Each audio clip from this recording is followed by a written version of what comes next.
Hello, everyone. Welcome to another edition of YHB TV. That's your handmade business television with me, Sharon Bain, and my partner in maker crime, Isaac Watson. Hello. We are both the directors of Academy of Handmade, and I feel like I'm getting an echo. Are you getting an echo on me, Isaac? Sorry, guys. I hear Immediately rushing into technical difficulties. Way to go, Sharon. It might just be my end of things. Lori, can you hear? Lori's in the chat. If anyone else is in the chat and wants to let us know if I'm echoing or if it's just on me, then feel free to let me know. We have been talking this month. Oh, you said it's mild. Okay. I also have a cold, so I also feel like this is all in my head really hard. Thank you, Shannon. Glad you don't hear the echo. So yeah, it is January, and we are talking about evolution or revolution in our businesses. So it's a little bit about change and how we make changes and what that looks like. Last week we talked about goals. How to hashtag. Oh, I lost you, Isaac. I can't hear your mic. I don't know if anyone can hear him either. Already, this new year. Okay, hashtag goals without the hashtag fail is what we talked about last week. And so, yeah, we discussed why goals tend to fail when we make them and how to make better ones. So if you're interested in watching the replay on that, right above my head, it says schedule, and you can look and pull that down and you can look at the last week. But don't do that right now because it will take you away from this one. You're back, Isaac? Am I back? You are back. Yes. Sorry, I won't be so enthusiastic next time. No problem. Today we were talking about forecasting change in your business, and we're very excited to have Lisa Shaffer from Rose. I'll do an intro on her when Isaac is done, but she is a very accomplished maker. She has a beautiful line of, I guess it would be accessories. It's mostly like jewelry and sort of wearables like that, but they're very beautiful, and I feel like she's always sort of like innovating her product and keeping things very fresh over there. So I'm excited to talk with her about that. And then Isaac had a few things to mention before we actually start. I do. Oh, and if you're in the chat, say hello, please. We'd love to know that you're here. And if you have any questions, you can ask a question below too. Thank you, Sharon. I have 2 points of business to mention, and they are both related. One, we have the final day of our contest with Whatify, which is a tool that you can use to evaluate your Etsy listing photos using complicated algorithms that a lot of big businesses use. You have until 9 p.m. Pacific, is that correct, to enter to win? There's a $250 Etsy gift card in it for the lucky winner, which is fantastic. All you have to do is A, sign up for a free trial of Whatify, no credit card required, and B, enter the raffle. And you can find the link in the chat there to check that out. And then the second thing, which is related, is that we now have a private Facebook group called Your Handmade Business with Academy of Handmade's awesomeness that is us. And our community. So we would love for you to join us there if you haven't already. We are making a transition away from our private community on Mighty Networks into a Facebook group for a number of reasons that are not worth going into now. But while you are there, you can also check out some recent posts from some of the people in that group about Whatify specifically that have been using it with great results so far. So go and check that out for a little testimonial and then sign up for the contest. The last thing that I wanted to say, I just have to point out, I am so excited by what is behind me. Anybody who has been watching YHB TV or any of our webinars or anything like that probably remembers that there was just a blank gray wall behind me forever. I have art on the walls, you guys. This is amazing. I New finally, Year's resolutions come true. oh, let me tell you. So this is kind of like my maker wall.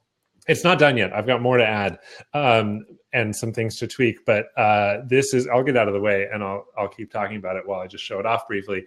But this basically has been several years in the making. I've been in this house now for just over a year, but I had plans to do this wall in my old office in the old house. It just never happened. A lot of stuff gathered dust. And this weekend, we just finally did it. So it will be complete and posted to my Instagram feed when the time comes. But I am very excited to feature some of it on YHB TV today. So just saying that 2018 is off to a great start. Yes, it is. Except for the technical difficulties at the beginning of this. I don't know what you were talking about, Sharon. Everything is working fine for me. Okay. All right. Well, let's go ahead and get started talking with Lisa. Let me pull up her bio because it is extensive. Yeah, why you gotta be so extensive, Lisa? Sorry, guys. Just trying to make life difficult. Zelma Rose is a line of ethical luxury fiber jewelry designed by artist Lisa Anderson Shaffer, inspired by the natural beauty of Northern California. Lisa's designs evoke the delicate balance of bold colors and refined details only found in nature. Each piece is handcrafted by the artist and represents her mission to create jewelry that is distinctive and memorable. Lisa has partnered with creative institutions like Anthropologie, Etsy, West Elm, Minted, the American Museum of Natural History, Creative Live, and Tiny Prints. She holds a BFA from the San Francisco Art Institute and an MS from San Francisco State University, and is a 3-time California Arts Council in Residence recipient, along with an Academy of Handmade awardee for Best Artist in Needlework. Zelma Rose designs are celebrated in prestigious collections and publications, including SF MoMA, Museum of Craft and Design, Designs Fund, Adorn Milk/Design Milk, Refinery 29, GQ, Forbes, Soma Magazine, Bobcat Magazine, San Francisco Magazine, the San Francisco Chronicle, the American Museum of Natural History, Glitter Guide, Deuce, Design Crush, and other influencers worldwide. Welcome, Lisa. Thanks. Let's get you up here. Sorry. I don't know. That was a snooze fest of a bio if I ever heard of it. It sounds really good when it's not you reading oh it. Oh my God. I was like, you're wow, impressive. Pretty good. Who is that person who's so impressive? What are you talking about?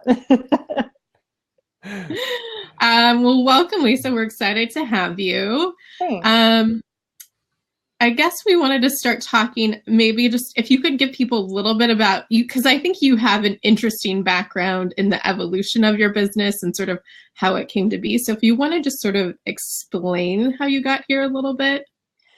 Sure. My business has seen probably 3 different phases now in the last 7 years, which is weird to think about, but it's all made complete sense in my mind, in my life. But I started out professionally as a working artist in San Francisco. And like you read, I have a BFA from San Francisco Art Institute and was an artist in residence at UCSF Mount Zion when they were just becoming a cancer center. UCSF was kind of like in its infancy of doing this amazing work that they do. And I was working at the bedside with adults at the beginning of the end of life with cancer and through treatment. And I was running art support groups, art projects and stuff like that for outpatients, all under the umbrella of this amazing nonprofit that's still at UCSF, which is called Art for Recovery. And as I was doing all this, I became really curious about the psychology that was around.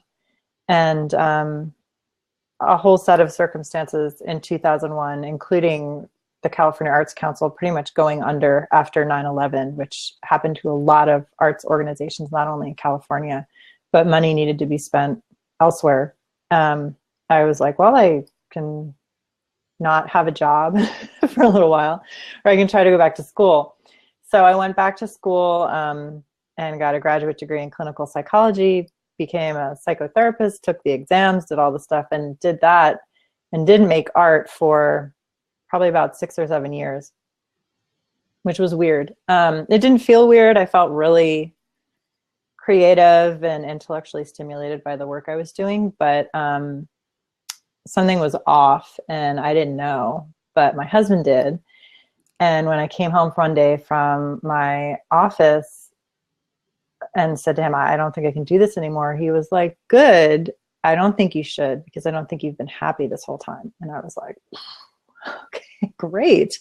Because that was a lot of money and a lot of time for me to dedicate to not being happy and thinking I was.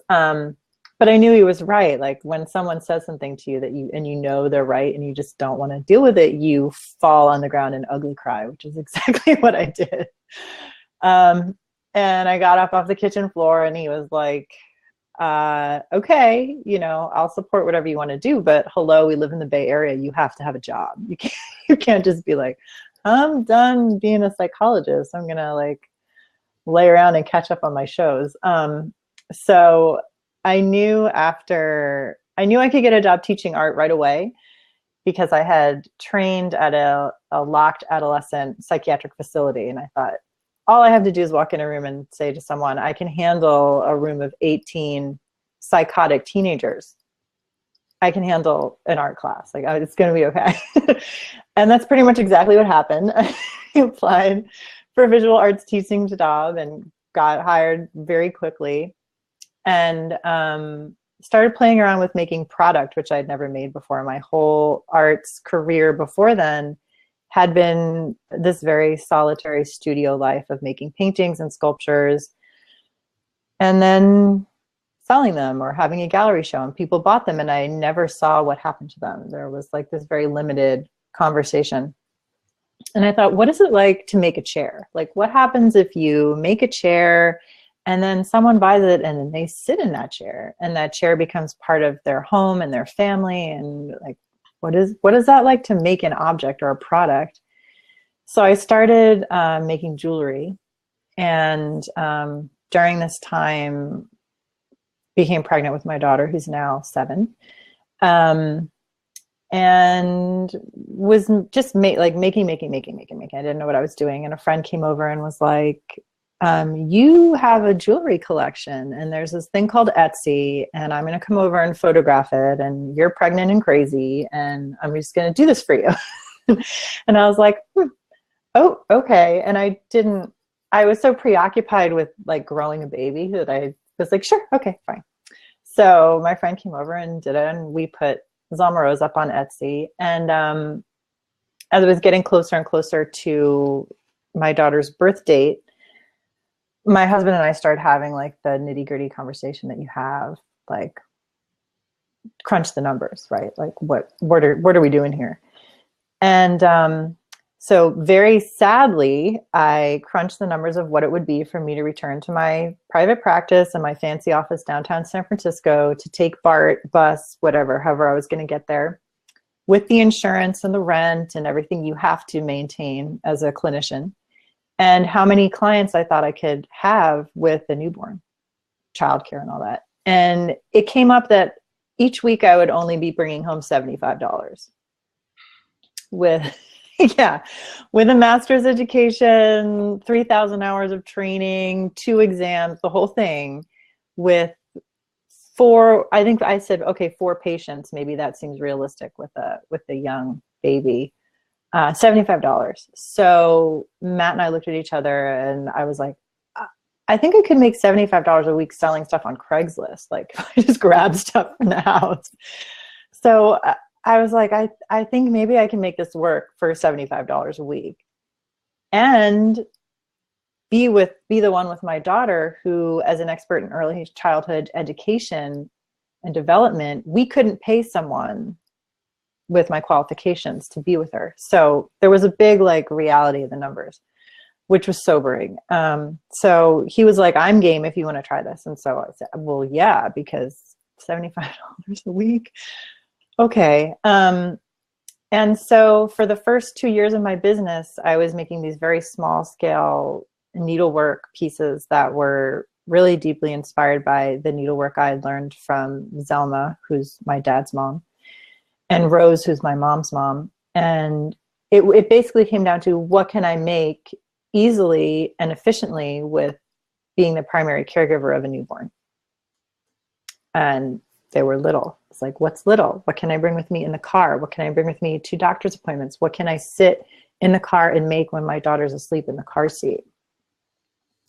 So that had kind of merged. And for the first couple of years of my business, it was like January, and Matt and I would look at each other and say, like, has it gotten better than $75 a week? Yes, it's gotten better than $75 a week. Okay. And then it was a legitimate business, and then had a website, and then it kept growing. And so the first piece was this needlework that was like set independence. And then the second piece was I added a men's collection because I really liked men's fashion. And I, along with the jewelry of Zelma Rose, became a men's line, which was bow ties and pocket squares. And I loved doing that. But that got large enough where I had to make the decision, do I want to stop doing the other and go into manufacturing with the bow ties and pocket squares? And do I want that to be what I do? Or do I want to get rid of it and take a huge risk and try something that's not working as well, but maybe is making me happier? And one of the promises I made to my husband on that day when I like fell and had the ugly cry was that I would never stop making art again. Because when I was working in my private practice and doing all that, I wasn't making art, and I didn't for like 7 years or so. And so he was like, you need to make art either for yourself or someone else. And that's the decision that you need to make. Do you want to do it for yourself, or do you want to do it for someone else? But you have to use your hands.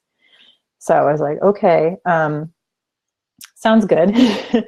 So the idea of just working on bow ties and pocket squares that I wasn't actually making was kind of out of my trajectory, right, of what I had planned for being in a creative business, running a creative business. So I took like a big leap of faith and let that go. And that at the time was the primary source of revenue for Zelma Rose, was the men's line. And started to rework the jewelry. And about 2.5, maybe almost 3 years ago now, it's the line that you see today, which is these large scale hand-dyed fiber pieces. And since then, since I really like took that risk and condensed everything, that's when things really started to take off. I was gonna say, I feel like there's definitely a lot of change in there, and I'm not sure you probably could have predicted all of it, but it's interesting to see where all of that led you, for sure. Isaac, did you have a question? You're on mute. Sir, you muted yourself.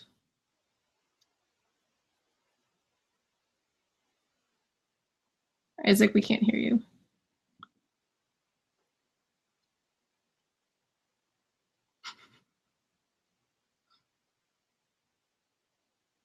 So we get Isaac's art on the wall, but we do not get his voice. That's what's happening in 2018. That's the trade-off. That's the trade-off.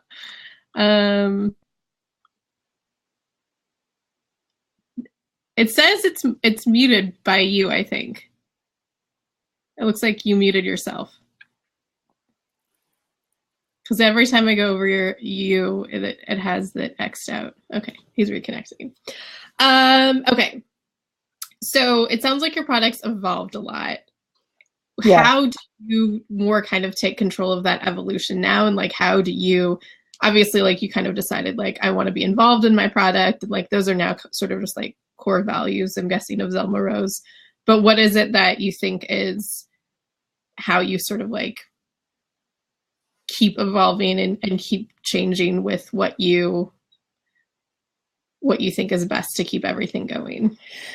Yeah, it's an interesting question, and I think it's one that I might not handle the same way that other people handle. I'm not sure. But one of the biggest decisions was making the decision of where do I want to be in this business, and knowing that I still wanted to hold on to all the production knowing that was a big part of it. Like, okay, so if A, then it means B, C, D, E, then it means all these other things.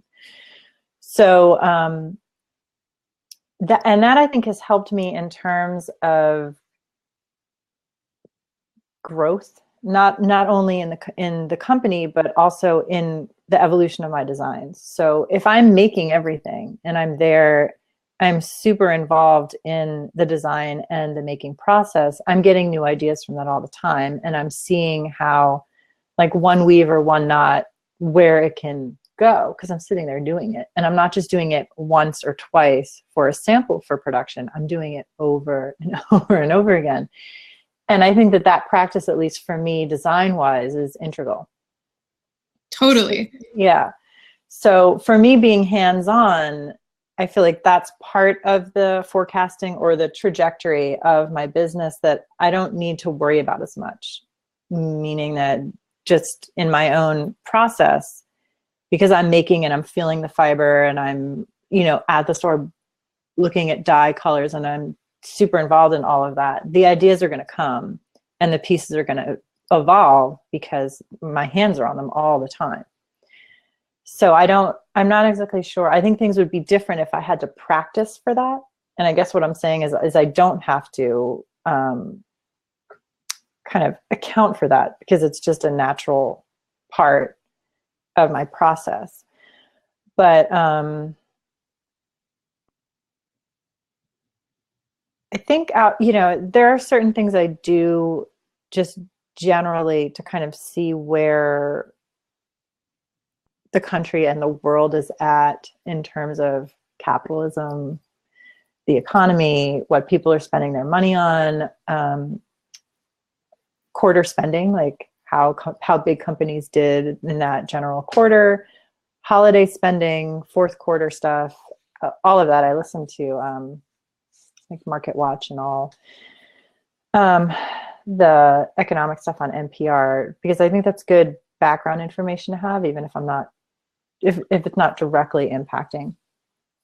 But, totally. And I also even think, like, sorry, I was just listening to like Market Watch the other day, and they were talking about, I feel like the big discussion that's been going on for the last few years, but always seems to be coming to more of a head, is like retail and like, brick and mortar stores. And that has such an impact on so many things, for a maker. So I totally understand that. Definitely. And it's important to know when the stores are struggling, what stores are struggling, in what areas are stores struggling more, because that's going to impact decisions you make about pricing, wholesale percentages, things like that. And all of that is going to help you in a competitive marketplace, because if you're sending your line sheet out to a store that's requested, let's see, for me, maybe someone is looking to carry a fiber jewelry line. So they're asking for my catalog, but they're also asking for like 4 other designers' catalogs. If my wholesale percentages are more favorable during a time when rents are high, and I'm at 2.25 instead of 50% Keystone, it did, like, yeah, okay, they like my work, but they liked 4 other designers' works too. I'm going to get the account. Because I'm paying attention to what's happening, and I'm understanding that they're, let's just use San Francisco as an example. The rent is astronomical for a retail location. So my product, no matter what it is going to be favorable if I'm coming in and I'm saying, look, you're going to be making an extra percentage off this, and I'm selling it for the same price on my website. So it's little things like that, it's the macro to the micro of how it impacts. But I would say the 2 things for me that have been paramount in just thinking about where I want to take my business in sort of an annual review when I do my taxes and I'm looking at January is remembering that I still want to hold on to as much as production as I can. And that means that I do hire people at different times of the year to do different things, but I'm making every piece. Like shipping and order fulfillment is not my expertise. So I will have someone come in and help me with that, teach me like the proper way to do it, which is not the way that I would do it. and save time that way. But knowing as things grow that I still want to be making everything or a large percentage of things, it helps me to think about, okay, so last year had X amount of growth. What do I want and project for this year? Okay, so I'm looking at my hands being X amount busier. Then do I want to keep things the way they are and hire someone, or do I want to keep things the way they are and make fewer products at a higher price? But knowing what else is going on in the world and your own, the science of your business, which is the numbers don't lie. You can make decisions like that. And then that can forecast how busy I might want to be. You can, I think we think that there's this magical quality of like, oh my gosh, I got like swept away in this torrent. And it can happen. Like you can get the call from like Crate and Barrel or something that's like, we want 15,000 of your vases. And you're like, I'm a ceramicist, but okay. And then you kind of have that sort of a year where you're figuring it out, because always say yes, right? There's plenty of people to help you out after that. But there is that like magical kind of being swept away that does happen, and it's great. But there is also this, trajectory. And if you're really paying attention to your business, you can kind of see where you are in like the solar system of the handmade world. Totally. Going into sort of your product line a little bit more specifically, I feel like it's like, obviously it's evolved a lot since you've talked about like where you were originally at. But I kind of feel like there's these key pieces in there that are kind of always in there. And then there seems to be other ones that are new that you partnered with people. There's different stuff that's happening there. How do you decide what sort of is that key to your, like the constant in your collection, and how do you decide where to go next and who to partner with and things like that? Yeah, that's a good question. I get asked to collaborate a lot, and it's not always right. And I have a collaboration that was just presented to me, and I'm like, I know it's not, and it's not about the other person, and it's not about their product. It's all good and great, but it doesn't match with my brand. And I'm always asking myself that.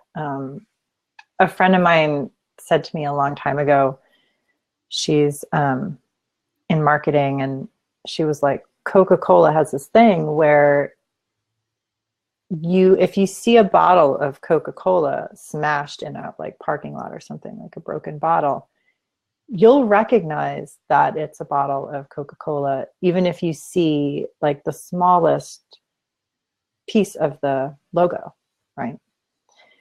And so I think about that every time I make a decision. Like, is this part of my brand?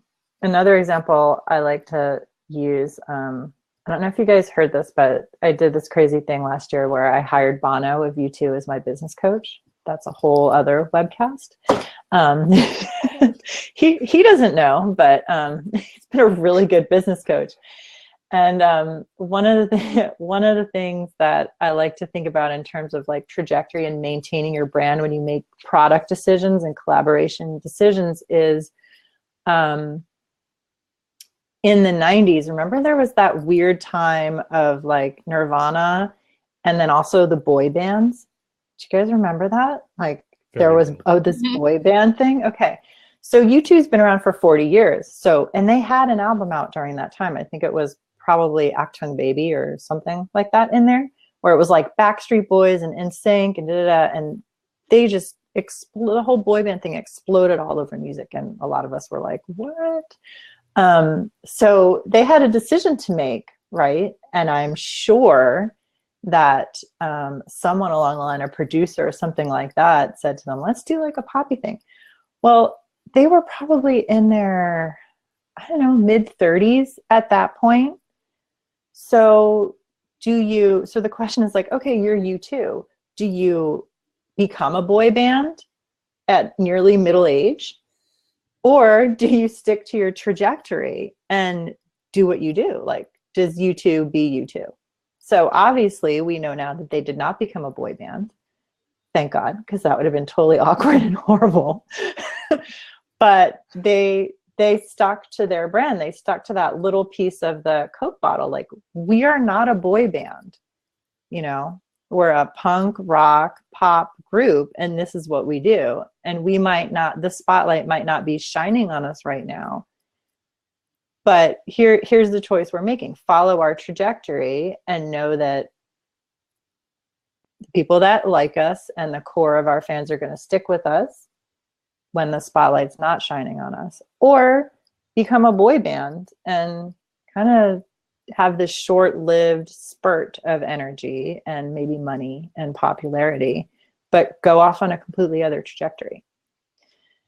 So those are kind of the two things that I ask myself, like, is this a boy band situation? Or am I staying true to, you know, my aesthetic, my customer base, and expectations? And I think you can stretch that. Like, you can do an experimental album and be U2. And for me, sometimes collaboration is a way to do that. And one of the collaborations I did last year called Modern Drapery was like a photo shoot that I'd always dreamed of doing. And it was a little bit of a stretch for my customer, but I was still offering the same high quality photography, beautiful styling. It was still like within the bookends of what people expect from my brand. So I felt like, okay, the little, you can still see the little piece of Zelma Rose in that. It's still recognizable. So those are the questions I ask when I collaborate. And also when I think about designs, keeping like a core and then letting certain things go. Sometimes I'll pull certain things in, responding to a trend in my own way. And then I may let them go, or then they become really popular and I like them and I'm like, okay, this is going to stick around for a while. Can you guys hear me now? Yep. Yes. Yeah. Wow. That was challenging. So I guess you talked, Lisa, about your journey so far and how like this whole process of getting your degree and working, like stopping art for a while and then having that kind of reckoning as you were about to have your child, figuring out what you want to do next. That didn't sound like something that you could necessarily predict or know was coming. I would love to know if since then you've encountered any big changes to your business that you were able to predict or at least get an inkling for were coming.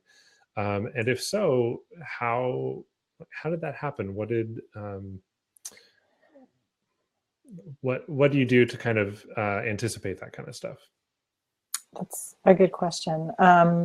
So the one thing I've definitely been able to predict is having more time to dedicate to my business, because I, you know, my daughter has a father, he and I are married, but I am the primary caregiver. When the school calls and says, she's sick, you need to pick her up, I'm the one that leaves my studio and goes to pick her up. So I do, you know, and that's the kind of parent that I decided I wanted to be. But in terms of like certain forecasting, the older your child gets, the longer they're at school, the more they're involved in, the more time you have to dedicate. So, you know, I knew when she was in kindergarten that I was going to have a lot more time because I knew you know, how long her day was going to be. So every year that passes, I can kind of calculate in my head, oh, I get, you know, X number of hours more a day or a week. And that's continually growing. And as kids go on to have their own lives and their own involvement with different activities and stuff, and they get older, that's always going up. So that's a gradual increase over time. And eventually it will hit, you know, a plateau, but I can pretty much guess that the time that I have to spend on my business when she's involved in other things will steadily increase. So that's a certain forecast I can make. Also not so certain because kids get sick and, you know, you get sick and all of that. But forecasting, right? So other things, you know, part of me is I'm a realist, but I'm also an internal optimist. So the second I get a bite from something that I think could be big, meaning an account with a chain store, I get like a little bite, like that first email. And these things can take months. Sometimes they take a year to work out before you're like looking at the numbers and seeing how many pieces a business wants and stuff like that. But the first second I get that bite, I'm immediately like, okay, who do I know who's worked with this store? Like, what's the nitty gritty about how they work, what their expectations are, their percentages, how much you actually take home, all the little things that you don't know until you work with a larger store or a large international order, something like that. Like I'm on it the second, because if your worst comes to worst, it doesn't happen. But I've had the conversation. I've thought about like, okay, let's say they do want X amount. What do I say? Do I say okay, or do I say, yeah, that's really great, but what I really want to do is just start in your flagship stores in these cities with this number, you know, but I've got it. I'm going there already because I think it's important. And it's not a waste of time, because if it's not for A, then it will be for B, something like that. And it's also good to kind of like rally the troops to get your friends together and be like, okay, you did this with this brand. What was that like? What do I need to watch out for? Because there's all these little hidden things, like chargebacks and stuff like that, that unless you talk to someone who's been there, when it's staring in front of you, you're like, oh my gosh, my prices are way off because I didn't think about what if I didn't do this, or I have to buy the little pieces that the earrings hang on, and those, they charge $1 each for those and that. So one way you can plan for these like crazy surprises or events, or you're asked to do a trade show and you're like, oh my gosh, I've always wanted to do New York now. I can't believe this person's asking me to do it and it's 2 months away. What am I going to do? Get on it. Like, if there's anything you really want to achieve in your business, the best way to forecast what's going to happen when it happens is to figure it out ahead of time. And that's not to say that I've got like people waiting in the wings that if I had to make 5,000 necklaces, I can call right away. Like, no. I mean, I'll have to figure out that, when that happens, but at least I can start to think about, how do I want to respond to this? Because all of those opportunities, like the big ones, the ones that personally are really big for us, whether it's getting our work into that specific store or whatever, it's so emotional that when you're there, it's like, oh yeah, sure, no problem. Like I can make 500 and I can give you 10% off. And then you look at your books and you're like, oh my gosh, I'm taking home $1 for one of my pieces because I have to pay someone to help me. And then they wanted this percentage off. And so and it's hard to let ourselves go there because we all have that like superstitious thing, like, oh my gosh, if I even mutter the word anthropology, it's never going to happen for me, is it? No, the universe is way too chaotic for us uttering things to come into play that way. So if anything, it's going to help, to put your energy there to think about it. It's going to help, to get the call from whatever shooting star you're hoping to hear from. But also, if there is something that you want, another way to forecast it is to go after it, like relentlessly, just go after it. I mean, the contacts that I have that are kind of like simmering on the stove, like I'm in touch with them all the time. I'm emailing them to tell them that, you know, Zelma Rose was just here, or here's my newsletter, whatever. Just to the point of where they're probably like, if we don't do this with this girl, she's never going to leave us alone. And I'm cool with that. I'm cool if part of my achievement is that I'm just annoying. Like, that's okay. I'm fine with that. I'm fine with that. But that's also a way to not passively forecast. That's a way to be like, okay, I've got this thing. Like, I got through the first hurdle. I really want it to happen. I'm just going to keep knocking on that door and know what that, like, what opening that door might entail, like, a little bit. Like I said, we can't all have it all figured out. Yeah. That would be really, really hard and cost a lot of money. Yeah. You know, big companies, even like the Gap, if they have a best-selling t-shirt or something, they sell out of it, because even with all their market research and all their money, they can't even necessarily figure out every piece of that puzzle. Yeah. Back to the making it happen. I just think that's such an important point, is that I think we will see other people's successes and don't see what happened behind it to make it successful. And I think a lot of times we just think like, oh, that person just happened to get into anthropology.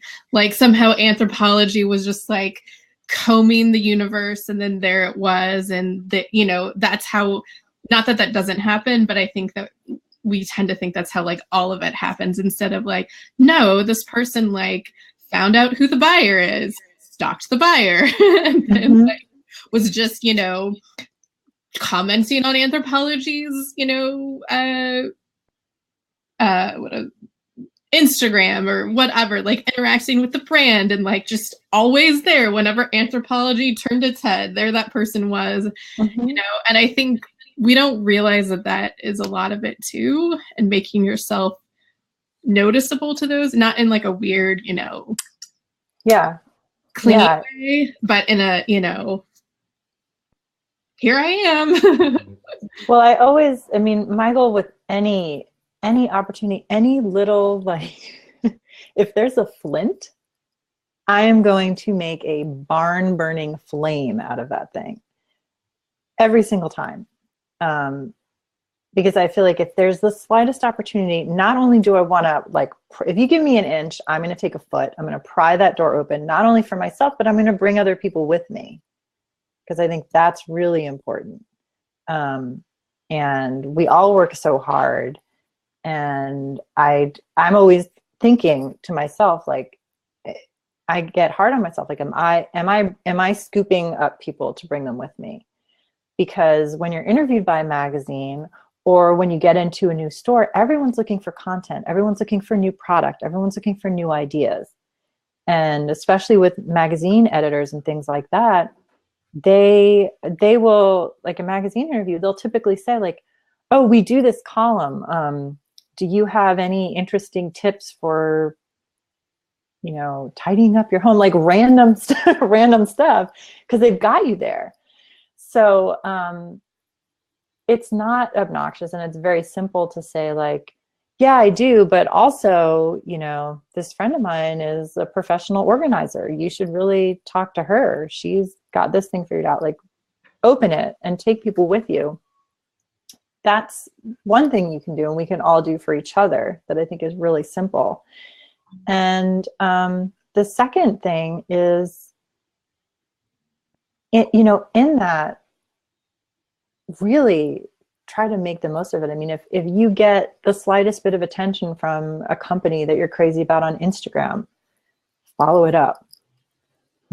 Turn a flint into like an enormous flame, because like you said, there is like the, you know, touch by magic. Like I've just been in business for 2 weeks. I was sitting here minding my own business, and my first post on Instagram, and West Elm was like, we want you to design 50,000 bed sheets for us. Like, that happens sometimes, but I think we also, in ways that we might not recognize, really lay the groundwork for that by being visible and using the technology available to make an emotional connection with our customers and with people. We're laying the groundwork even when we don't think we are. Totally. I want to ask you a question that somebody in our Facebook group asked. And if anybody else has any questions, you guys can feel free to ask them at the Ask a Question button or in the chat.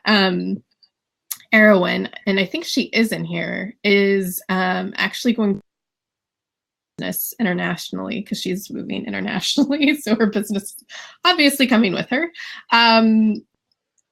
A change like that is, that's pretty significant. Do you have any sort of advice on that? And have you or known somebody who's gone through something similar to that? Living in the Bay Area, I think we all have this fantasy about moving somewhere that's not as expensive. I think everyone I know that is an artist that has a business that part of it survives online. It's like, wow. Well, I could live in Tulsa, Oklahoma. That sounds really good, and have the same income, right? So I think we all kind of have that fantasy, but when it's a reality, it's really different. I think there's part of it that's super exciting because you have the opportunity to make a splash all over again, right? That's super cool. Like, even though in a business, we have to work very hard to stay relevant and keep people's attention.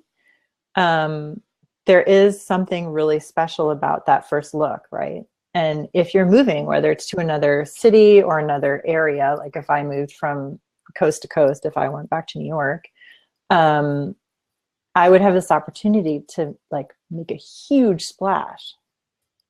No one, I don't live in New York all the time. Like I don't know, I could like go out there and find stores and get press and do all this really cool stuff. So that's the part of it that I think is awesome, is that it's a huge opportunity to research the area, figure out like what press you want to get in touch with, if you have a product, what stores you want to be in, things like that, and like make a big splash all over again. That's awesome. That's like born again type stuff. you don't get that unless you make a move like that. So that's cool. And then the flip side of that is just all of like the boring, not glamorous, legal, businessy stuff that you have to worry about and consider, like license fees, business things, taxes, all of that. But that you can hire out or you can research and figure out what you want to do. It's just a matter of like getting through that maybe a week of work that you would have to dedicate to figuring all that out. It's kind of climbing that mountain without torturing yourself too much. I mean, for me personally, that would be the stuff that I'm like, ugh. But maybe other people are like, yes, I love paperwork and legal stuff and contracts and licensing forms and all that. So maybe that's their sugar. But that would be, and that's the stuff you have to do anywhere. If you move city to city or region to region, out of the country, certainly there's a lot to figure out.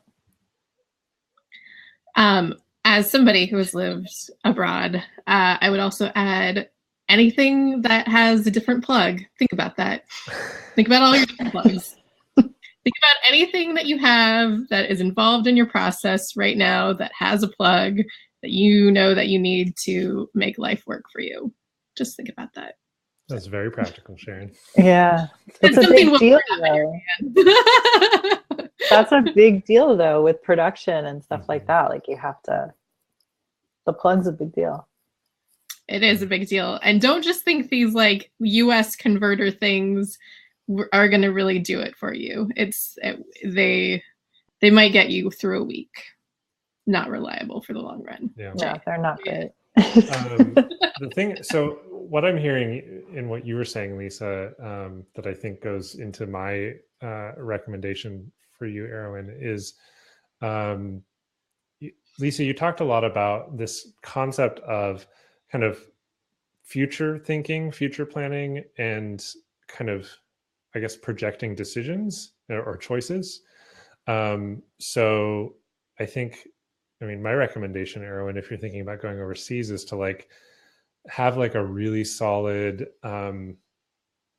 like think through every aspect of your business, from concepting to designing to, you know, your actual production, to fulfillment, and like every single touch point along the way that you have with your business, and how does that look overseas? You know, whether it's dealing with customs or lead times on shipping or things like that. I mean, it all depends on how you're going to structure things. But I think that I really liked what you said, Lisa, about that notion of just like the second you get a spark of what could be, you are already thinking through what the possibilities are and how you would respond to those possibilities, as you know, when the time comes. I really like that. I would also say, Erwin, or maybe just anyone in general, is also, if you're moving overseas, like not just like to Canada, like actually out of North America, you might even think of the maker friends that you have that might help you if you want to do drop shipping from the US too, depending on how, you know, you set up your line and everything. But you might be able to do that, especially if it's a barrier for like, you know, the holidays or other key points in the year. Maybe you don't do it all the time, but maybe you do it for some of it so that you can get things. Oh, she said, I'm thinking about getting someone over there to start putting out feelers for me. Already found a wood printer. That's awesome. That's like a huge achievement for your particular process. That's fantastic. Totally. I did want to put a link in the chat also for, we had like a conversation with somebody who does trend forecasting, and she talks about her process. So I posted that in the profile so that you guys can kind of see the video on that and how she talks about what she does for that too, as like a adjunct to this as well too. But I think we've gone over time, but this was all really good. Much fun.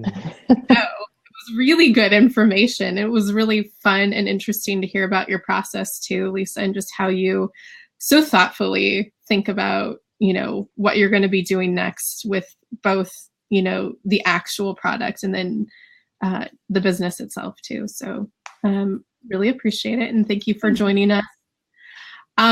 Next week, we are talking with Ariane of Aeolidia as well too. So we are excited to do that next week, you guys. And we hope you will join us back here. Next week says 3 p.m. That should be 2 p.m. Sorry, I'm just looking at that. And we'll be talking about evolving in your business with Ariane of Aeolidia. So come back for that. Stay tuned. All right. Yeah, if you hang out here watching the Crowdcast page, that's for a week. That's not a productive week. If you should be making something, please. All right. Thank you again, Lisa, and you guys all have a good rest of your day. So later.